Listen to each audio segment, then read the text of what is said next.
Good morning, and thank you for tuning in. This morning we're going to talk about the Apostle Thomas, Saint Thomas, but probably better known as Doubting Thomas. Thomas is one of these characters in Scripture that I think is he's so relatable.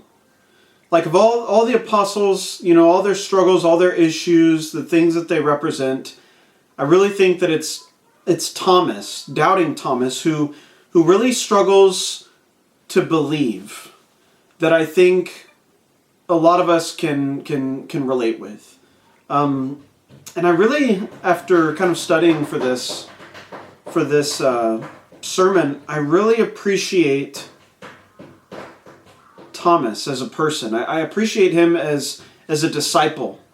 Somebody who found it difficult at times to believe and struggled with doubts and questions that arise in his heart. And I appreciate his honesty because, it doesn't matter how long we've been a Christian or how faithful of a follower we consider ourselves to be. There are times in our lives where we simply struggle with doubts, where we find it hard to believe certain things. And Thomas is somebody, I think, who we can relate with. So we're going to be talking about him this morning. And I love that, if you are a follower of Jesus, if you are a disciple, if you are a Christian, you have somebody who represents you if you deal with doubts. Like if you're somebody who struggles with belief, and you struggle with faith, and you find yourself at times dealing with doubts, you're not alone. There's somebody in the story of Jesus, in the Gospels, who kind of takes our side and who speaks on our behalf. We have this representative in Thomas who I think welcomes the doubters and the skeptics into Christianity. He is somebody, I think, who reaches those who would consider themselves to be doubters or skeptics, and who reaches us at times where when we're doubters and skeptics. And so it's nice, I think, to have somebody on the inside who is close to Jesus, who can represent us when we sometimes find it difficult to believe. So this morning we're going to talk about Thomas, and we're going to look at what the role of doubt plays in our faith. So I know that sounds strange, but I want you to hear me out on this. Doubt plays a role in our faith. Doubt plays a role in our faith. So I invite you to turn to John chapter 11. John chapter 11. And to kind of just give you a background for John chapter 11, Jesus and his disciples had traveled to Judea. They had been in Jerusalem for the festival of dedication, otherwise known as Hanukkah. And while they were there, Jesus had a hostile run-in with some other Jews. Most likely the Pharisees, but it doesn't really say. And the conflict is over who Jesus says he is.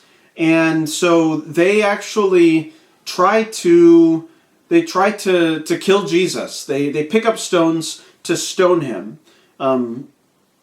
But it says that Jesus escaped their grasp. He was able to get away. And so chapter 11 has Jesus and his disciples leaving Jerusalem and Judea because of that hostility and that conflict that had just taken place and that is still present there. And as they are leaving, Jesus is kind of intercepted by these messengers who have been sent by Mary and Martha, the sisters of Lazarus. And they send these messengers to tell Jesus that Jesus' good friend Lazarus, their brother, is sick. And what that probably means is that, he doesn't have a lot of time left. This is them reaching out to Jesus to try to get him to double back, to turn around, so that he can prevent this illness from taking Lazarus' life. But of course, that raises the question in Jesus' disciples' minds, if we go back, what's going to happen? They just tried to stone you. If we go back, which Jesus comes to this decision that they're going to go back, the disciples are thinking, well, but they just tried to stone you. What's going to happen if we go back? And Jesus, instead of turning back immediately, it says that he waits for 2 days before he decides to go back to Judea. And so at that point then, Lazarus is no longer sick. Lazarus is dead. And really, you get this feeling that death is the prevailing theme here. If the Jews want Jesus dead, if they go back to Judea, most likely they're going to die. And now Lazarus, Jesus' friend, is dead. The power of death is overwhelming. And so it really doesn't seem like there's any reason for them to go back to Judea. And so in chapter 11, verses 14 through 16, Jesus is telling his disciples, well, we are going to go back.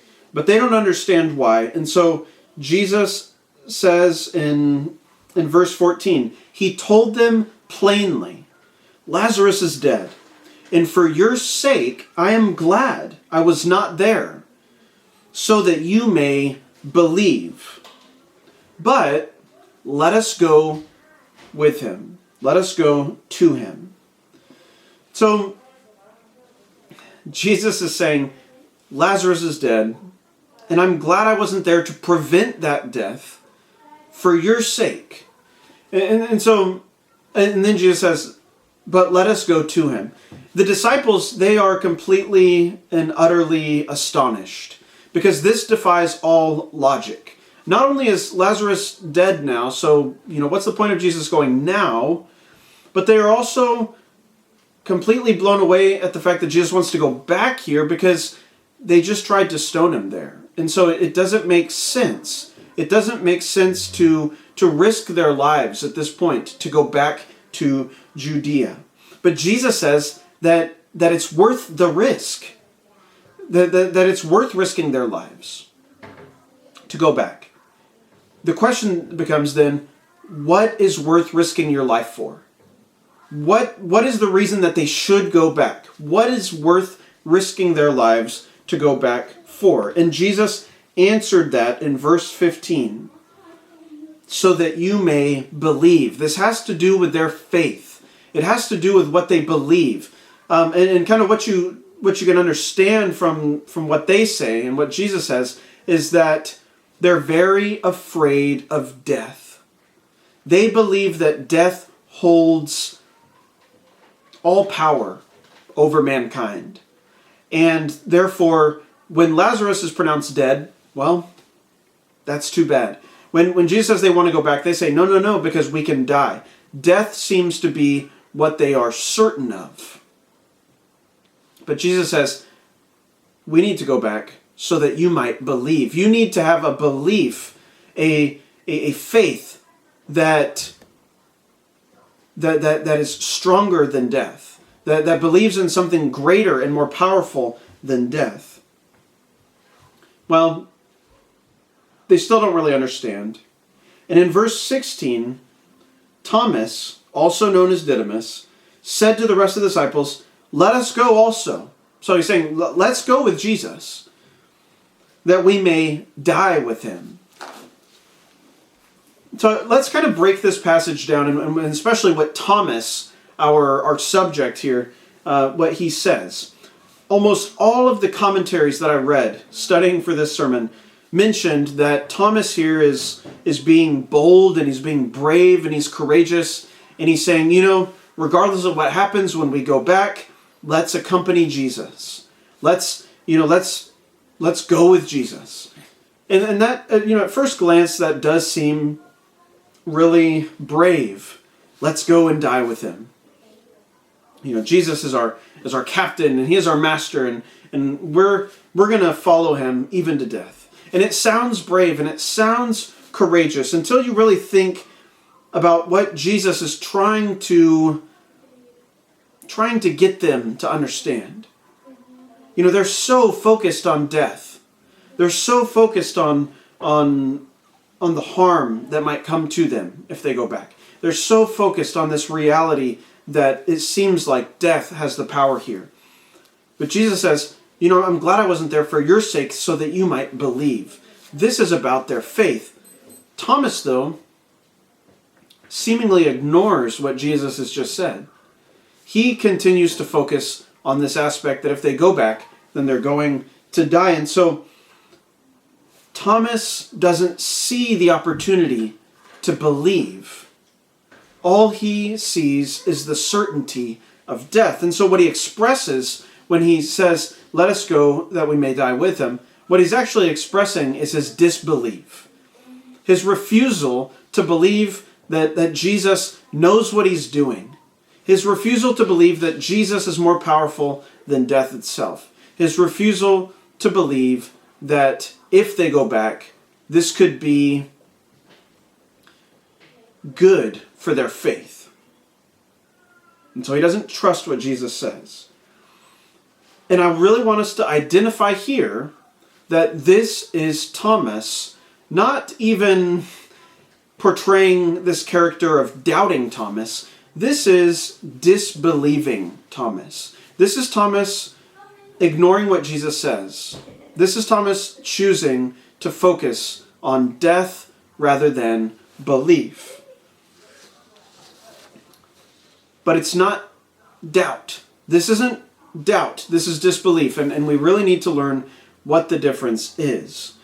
Disbelief is refusal to believe under any circumstances. Like there's nothing that will sway you. Disbelief is refusal to believe. Doubt is something different, though.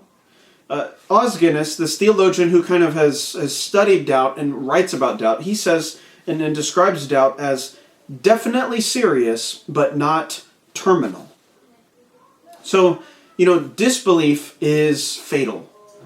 Disbelief is this refusal to believe under any circumstances. Doubt, however, even though it's serious, it's not terminal. It's not fatal in the same way that disbelief is. And that's because doubt isn't the opposite of belief, right? Doubt isn't the opposite of belief. Disbelief is the opposite of belief. And so this is so important to understand. Doubt is simply the place in between belief and disbelief. It's when you find yourself uncertain. And so you don't believe, but you don't not believe. You're just in that in-between place where you are struggling to come to a conclusion, where you're struggling to come to a decision.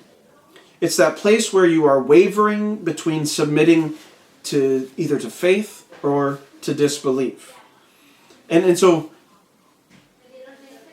there is room for disciples to doubt. There's room in the life of a believer to struggle with doubt, to deal with that uncertainty. And Thomas here isn't even in the place yet where he is doubting. He is just straight out disbelieving. They're focused on death. Jesus says, let's go back for your sake, for the benefit of your faith. And Thomas says, let's go back, but we're going to die if we do. He is refusing to believe what Jesus is encouraging them to do. But what we're going to witness in Thomas's life is this progression. He's going to go from disbelief to doubt. And then eventually he's going to go from doubt to faith. And what we begin to see in Thomas's life is that he's on this journey. He's on this journey that takes him from disbelief to doubt to faith. But he's not alone on that journey. He's not by himself. And that's really important to notice and to point out. So skip ahead a little bit to John 14. Now, obviously in the story of Lazarus, what happens when they do go back? They don't die. And Lazarus actually is resurrected. He is brought back to life from the dead. And so they begin to witness the power of Jesus over death. And that has a profound effect on what? On their faith. Now they can begin to see that death doesn't always have the last word. It doesn't always have the final say. Well, in chapter 14 of John, Jesus is now foreshadowing his own death and the reality that he is going to leave them to go and be with the Father. And so Jesus starts out, he says in chapter 14, verse 1, "Do not let your hearts be troubled. You believe in God, believe also in me. My Father's house has many rooms. If that were not so, would I have told you that I am going there to prepare a place for you?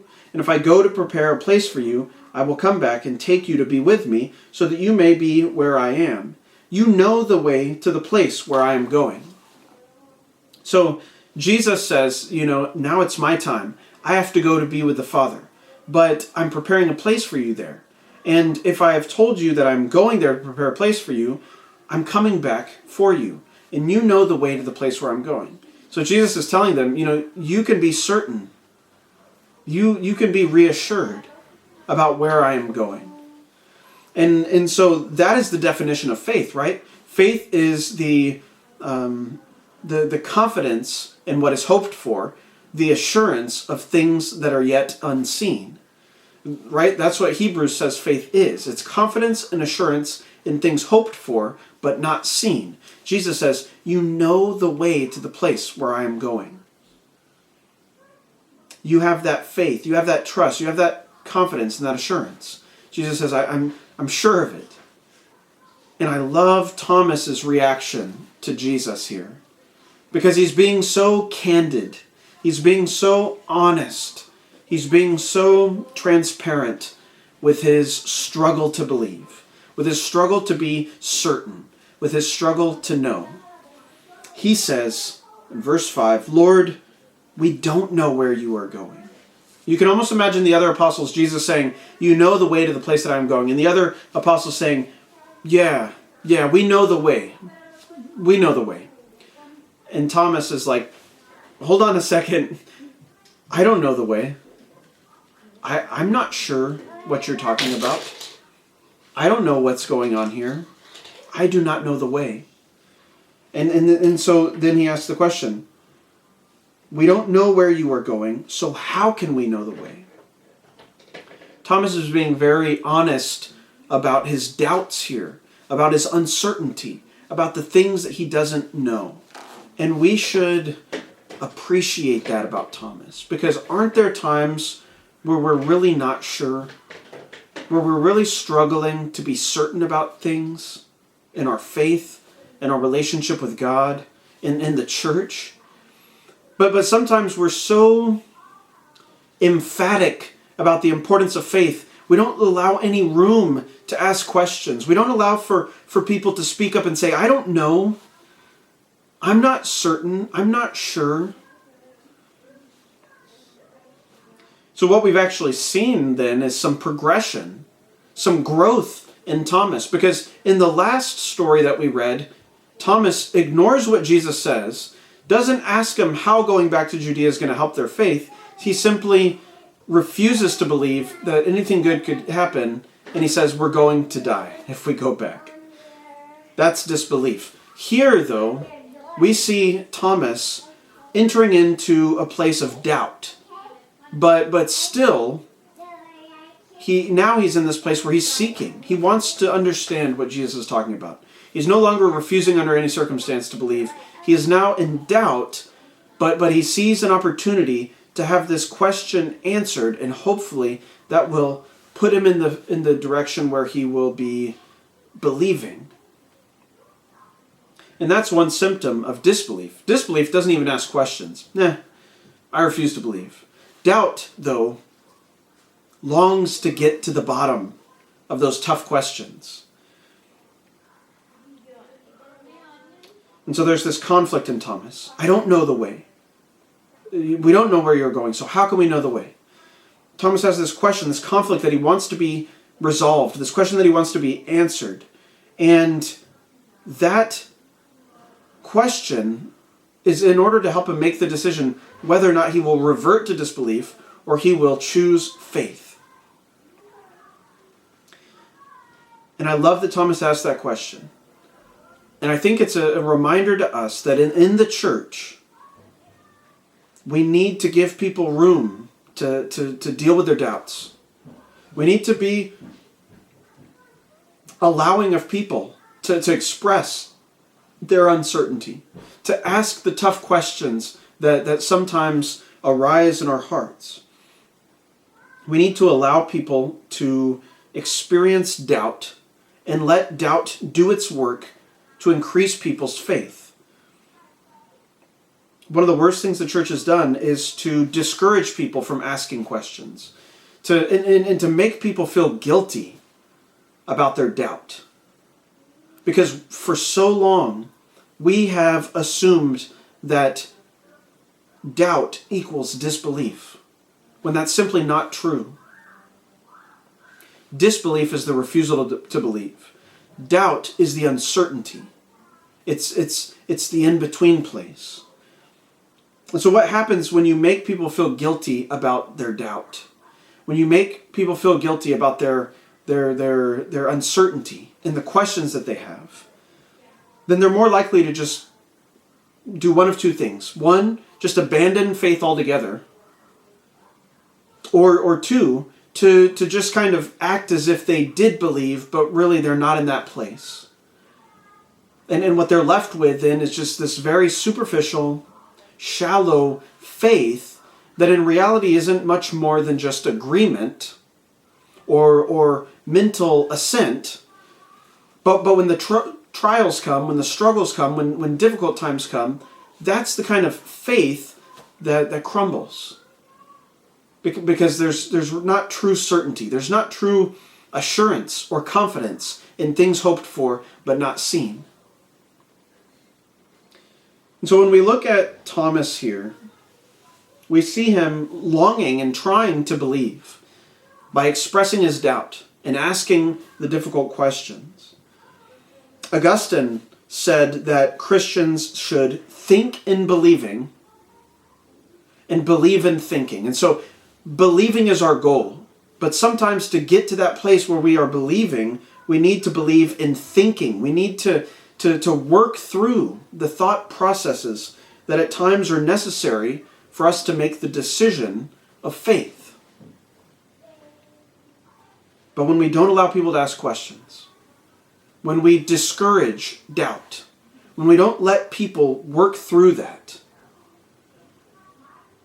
they're more likely to get up and leave.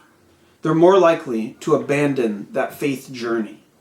And I think this is true. More people leave the church because they are discouraged to ask questions than stick around with the questions unanswered.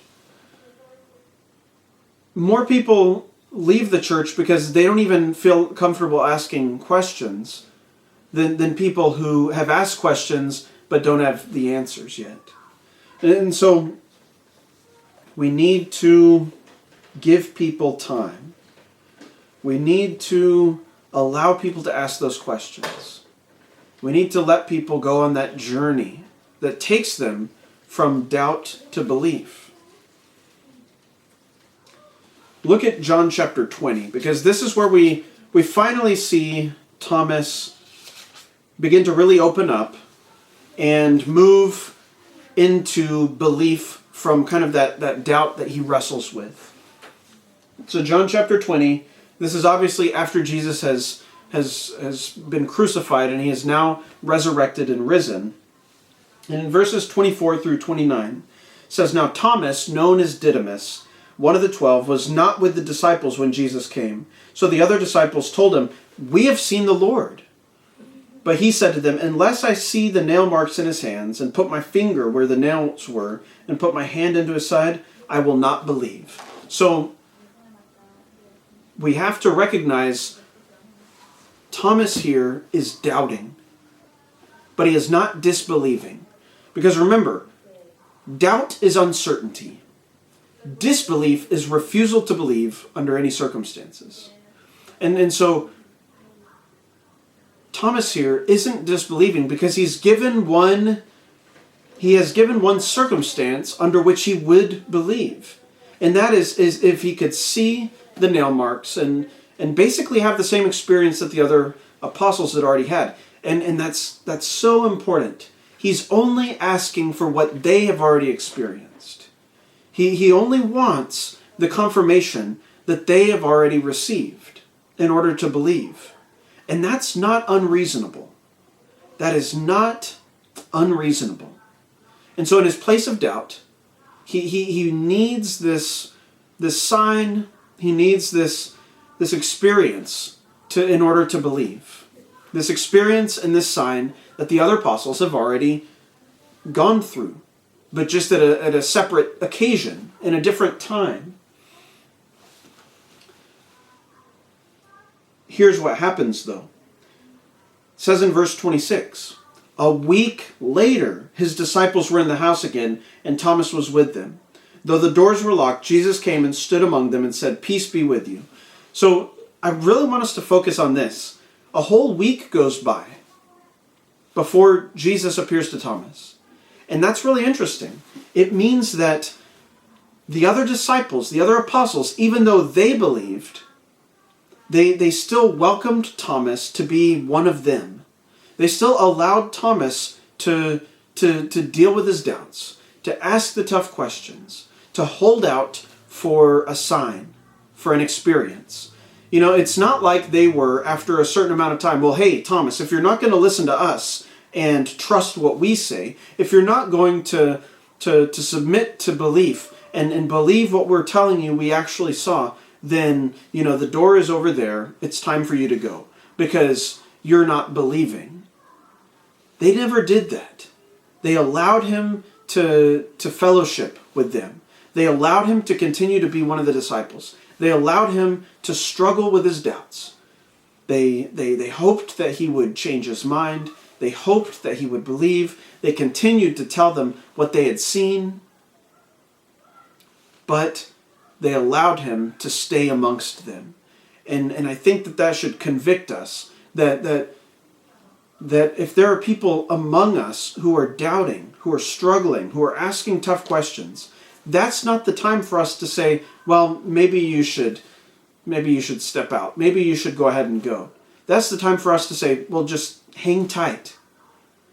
Hold out for Jesus. Wait for Jesus. Jesus is going to show up. Jesus is going to help you in your doubt. Jesus is going to lead you to faith. Just hang on and wait for him. And that's exactly what happens. Jesus shows up and he tells Thomas, put your finger here, see my hands, reach out your hand and put it into my side, stop doubting and believe. So stop the uncertainty, the continual questioning, and submit to faith. Make the decision that you will believe and that you will be loyal and commit to me. Because faith is a commitment. Faith is loyalty. And so Thomas says in verse 28, my Lord and my God. And I would argue that is the strongest, most passionate proclamation of faith. Of all the different documented proclamations of faith after the resurrection, I think Thomas has the strongest one because it shows the power of moving from disbelief to doubt to faith and working through that process, going on that journey, finally to find yourself in the place where you say, I do commit to you, Jesus. I do choose you over my doubt, over my disbelief. My Lord and my God.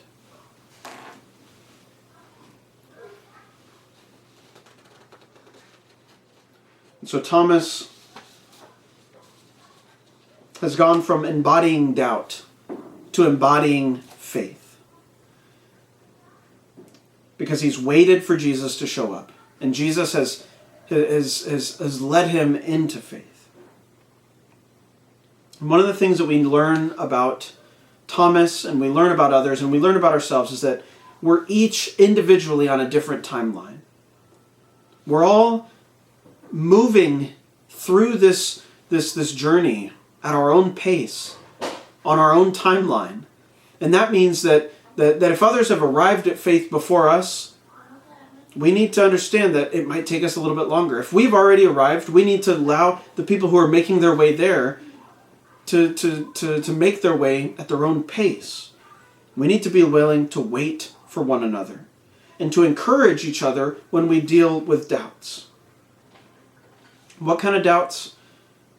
There are times where we doubt God's goodness in the face of loss and tragedy. There are times where we doubt God's justice in the face of injustice. There are times where we doubt doctrines like heaven or hell because we're just not sure of what happens after death. And it's okay to ask those questions and at times to be uncertain if we're under the understanding that we just need to wait on Jesus. Wait for him to show up, to lead us into faith. Because like Thomas teaches us, it's only when we're honest with our doubts and we ask the tough questions that we are led to a sincere faith. One that can say, Jesus, my Lord and my God, and to choose him over all else. Blessings.